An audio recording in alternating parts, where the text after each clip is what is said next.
वैदिक धर्म के मूल रूप का परिचय। आज के इस कंप्यूटर और स्पुतनिक युग में मानव का जीवन पूर्णतः विज्ञान से जुड़ा है। उसके जीवन के लगभग सभी कार्य ऐसी मशीनों और यंत्रों से होते हैं जिनका सीधा संबंध विज्ञान से है। इसलिए जो विज्ञान की कसौटी पर खरा नहीं उतरता वह उसे ढकोसला और अंधविश्वास लगता है।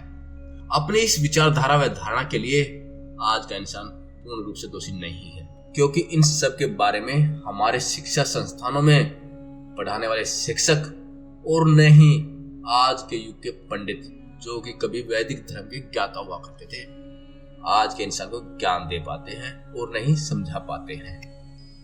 यदि कहा जाए कि अंग्रेजों ने नई शिक्षा पद्धति लाकर हमारे वैदिक धर्म की जड़ को हिला दिया तो यह असत्य न हुआ। ऐसे में यदि हमें अपने धर्म की मान्यताओं के पीछे जो विज्ञान है सब पता नहीं है तो आश्चर्य कैसा। ज्ञान के इस भाव को दूर करने के लिए हमें अपने धर्म के मूल स्वरूप से परिचित होना होगा, तभी हम अपनी धार्मिक मान्यताओं के विज्ञान को भली भांति समझ सकेंगे और आने वाली पीढ़ी को उसके बारे में बता सकेंगे। सनातन धर्म की पहली विशेषता यह है कि विश्व में आज जितने भी धर्म हैं ये उनसे सबसे प्राचीनतम है। इसके साथ जो अन्य धर्म जन्मे पनपे वे या तो लुप्त हो गए या फिर छिन्न भिन्न हो गए। हमारे धर्म की निरंतरता के पीछे जो कारण है वह है विश्वव्यापी सुगम्यता।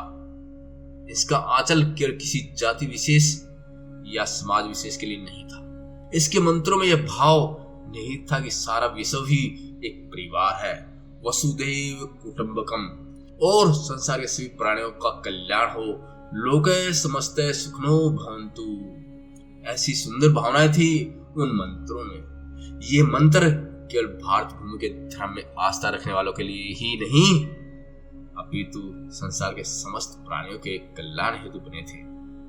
ऐसी व्यापक विश्व कल्याणकारी विचारधारा विश्व के अन्य किसी धार्मिक आस्था में देखने को नहीं मिलती। हमने सभी धर्मों का आदर किया है और सभी को स्वीकार भी किया है। यही कारण है कि हमारे धर्म में आज भी निरंतरता गतिमान है। दूसरी विशेषता हमारे धर्म की यह है कि इसकी आधारशिला किसी एक व्यक्ति विशेष या एक धर्म ग्रंथ विशेष पर आधारित नहीं है। इसके तो अनगिनत आधार स्तंभ हैं, जैसे वेद पुराण, रामायण, गीता और असंख्य धर्मशास्त्र व मीमांसाएं। यदि इनमें से हम कुछ एक आधारों को हटा दें या नकार दें तो भी हमारे धर्म की आधारशिला ज्यों की त्यों अड़िग रहेगी।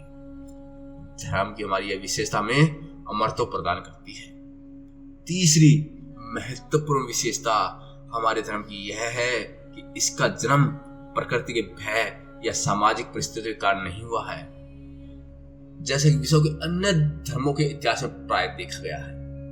इसका जन्म तो प्रकृति के गूढ़ रहस्यों का गहन अध्ययन करके, ब्रह्मांड के विज्ञान का पूर्णतः शोध करके और पूर्ण रूप से जानने के बाद ही हुआ है। इसके अतिरिक्त एक और ध्यान देने योग्य तथ्य यह है कि भारत के मुनियों ने प्रकृति के रहस्यों का अध्ययन व ब्रह्मांड के विज्ञान का ज्ञान अर्जन कुछ सीमित वर्षों में नहीं किया। इसे अर्जित करने के पीछे कई पीढ़ियों का योगदान व अनुभव रहा है। यही नहीं, यह योगदान व अनुभव भी किसी एक विशेष व्यक्ति का नहीं था। यह ज्ञानार्जन तमाम ऋषि मुनियों के चिंतन मनन का परिणाम है। धर्म का इतना विस्तृत आधार विश्व में अन्यत्र देखने को नहीं मिलता। भारत के सनातन ऋषि मुनियों ने प्रकृति के हर रहस्य को गहराई से देखा और प्रकृति की घटनाओं के विज्ञान को समझा।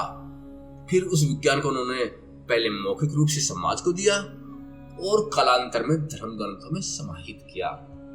भारत के मनुष्यों ने वनस्पति, पशु पक्षी, जीव जंतु, ग्रह नक्षत्र, आत्मा परमात्मा व ब्रह्मांड के रहस्यों का सम्यक अध्ययन किया। फिर मनुष्य के जीवन पर पड़ने वाले उसके प्रभाव को जाना। यही नहीं, इस समय के तैजनिक तथ्य को भी भली भांति समझा। यही कारण है कि हमारी धार्मिक मान्यताएं विज्ञान के ठोस आधार पर टिकी हैं, ढकोसलों पर नहीं। यह बात अलग है कि आज हम उस वैज्ञानिक आधार से अनभिज्ञ हैं। आवश्यक है कि हम उस आधार को खोजें। सच तो यह है कि विश्व की अन्य किसी भी धार्मिक आस्था में प्रकृति व मनुष्य का इतना गूढ़ अध्ययन नहीं हुआ है।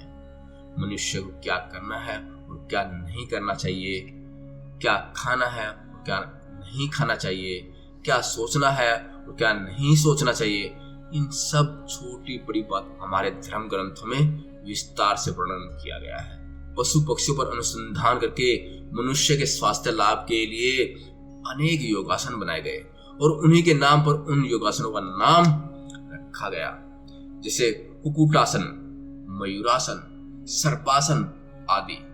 यही नहीं, जब भारतीय मनुष्यों ने धर्म के नियम व मान्यताओं को समाज को दिया तो इस बात का भी पूर्णतः ध्यान रखा गया कि धर्म आचरण करते समय धर्म के अनुयायियों से कोई ऐसा कार्य न हो जो प्रकृति के नियमों के विरुद्ध हो। उन्होंने इस बात पर बल दिया कि मनुष्य के सब कार्य ऐसे हों जिससे मनुष्य और प्रकृति में सदा समन्वय बना रहे तथा धर्म आचरण करते समय मनुष्य व प्रकृति की लयबद्धता बनी रहे। आज मनुष्य की कई समस्या इस कारण भी हैं कि उसने प्रकृति से अपने लय को तोड़ दिया है। हमारी कई आधुनिक समस्याओं का मूल कारण यही है कि हमने विज्ञान और आधुनिकता के नाम पर ऐसे कई आविष्कार किए हैं जिन्होंने मनुष्य, प्रकृति व ब्रह्मांड के आपस के संतुलन को बिगाड़ दिया है। आज के विज्ञान ने हमें सड़क पर तेज दौड़ने वाली मोटर कार दी, तेज गति से उड़ने वाले हवाई जहाज दिए, पर साथ में दिया वायु प्रदूषण, जिसका परिणाम हम सभी जानते हैं। परमाणु ऊर्जा के इस्तेमाल के साथ उसका परिणाम भी जुड़ा हुआ है। आज का वैज्ञानिक एक अंतरिक्ष यान छोड़ता है तो कितना ईंधन जलता है और कितना वायु प्रदूषण होता है, सोचने की बात है। परिणाम ग्लोबल वार्मिंग के रूप में हमारे समक्ष है। आज के विज्ञान ने सुख तो दिया है पर दुख उससे कहीं ज्यादा, जिसका मुख्य कारण है उसके द्वारा की गई प्रगति का प्रकृति से विरोध। जबकि पहले भारत की संस्कृति ने प्रकृति से अपनी लय को बनाए रखा था। यही अंतर है हमारे सनातन और आधुनिक प्रगति में। एक में प्रकृति का साथ है, दूसरी में अलगाव। सौर मंडल में कौन कौन से ग्रह हैं, उनका पृथ्वी व सूर्य से कितना कितना अंतर है, नक्षत्रों की स्थिति व गति क्या है, इन सब जटिल प्रश्नों के उत्तर जानने के लिए सनातन ऋषि मुनियों ने उपग्रह या अंतरिक्ष यान नहीं छोड़े थे। इन सब प्रश्नों के उत्तर उन्होंने अपनी ध्यान अवस्था में और वैदिक गणित के आधार पर जान लिए थे। भारत में आज भी हम गणित के आधार पर सूर्य ग्रहण व चंद्र ग्रहण की तिथि आज के वैज्ञानिकों से पहले लगा लेते हैं। एक कटु सत्य, धर्म का जो आधुनिक रूप हमें आज देखने को मिलता है वह ढकोसला ही है, क्योंकि आजकल जो धर्म के ठेकेदार, धर्मगुरु और प्रवचनकर्ता हैं उनमें से अधिकतर सनातन धर्म के मर्म व मूल को जानते ही नहीं। इसीलिए वे अपने अनुयायियों को सत्य मार्ग नहीं दिखा पाते। उन्हें तो बस रामायण, महाभारत व वेद पुराण की कथाएं, प्रसंग याद हैं, जिन्हें वे चटपटी भाषा में भोली भाली जनता को सुनाकर वाहवाही लूटते हैं। एक महीने का ज्योतिष का कोर्स करके जो ज्योतिषी बन जाते हैं वही भारत के सनातन धर्म की इस विज्ञान की खिल्ली उड़वाते हैं। आज भारत के 70% राजनेताओं, बड़े व्यापारियों, उच्च अधिकारियों के हाथों की उंगलियों में रत्नों की मूल्यवान अंगूठियां हैं, पर उन्होंने इन रत्नों के धारण करने की पूरी परिपाटी या विधान का पालन नहीं किया होता। फिर इन रत्नों से लाभ कैसे होगा? ऐसे में यदि कोई यह कहे कि ये सब पत्थर पहनना मात्र अंधविश्वास है तो गलत क्या है? रत्नों के विज्ञान को जाने बिना रत्न मात्र एक पत्थर ही तो है।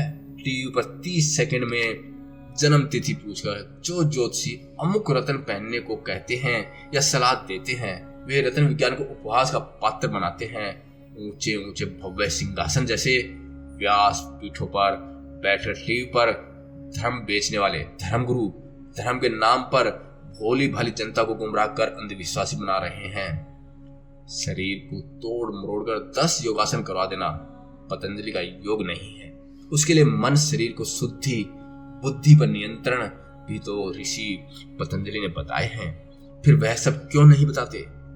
आज बाजार में हवन के लिए न शुद्ध सामग्री है, न शुद्ध देसी गाय का घी, न शुद्ध संविधाएं और न ही मंत्रों का शुद्ध उच्चारण करने वाले कर्मकांडी ब्राह्मण। ऐसे में यदि हवन करने पर कोई लाभ न हो तो आश्चर्य कैसा? ऐसे कर्मकांड को तो प्रघोषला, अंधविश्वास की ही संज्ञा दी जाएगी।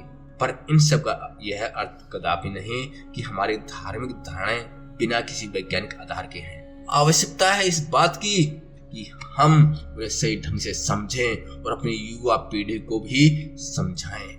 आने वाली अगली कुछ वीडियो में हिंदू धर्म में वैज्ञानिक मान्यताओं को भली भांति समझाया जाएगा। तो यह सब जानने के लिए देखते रहिए यू मस्ट नो हमारे वीडियो चैनल, और इस चैनल को सब्सक्राइब करना न भूलें। जय हिंद, जय भारत। यू मस्ट नो एक नई शुरुआत।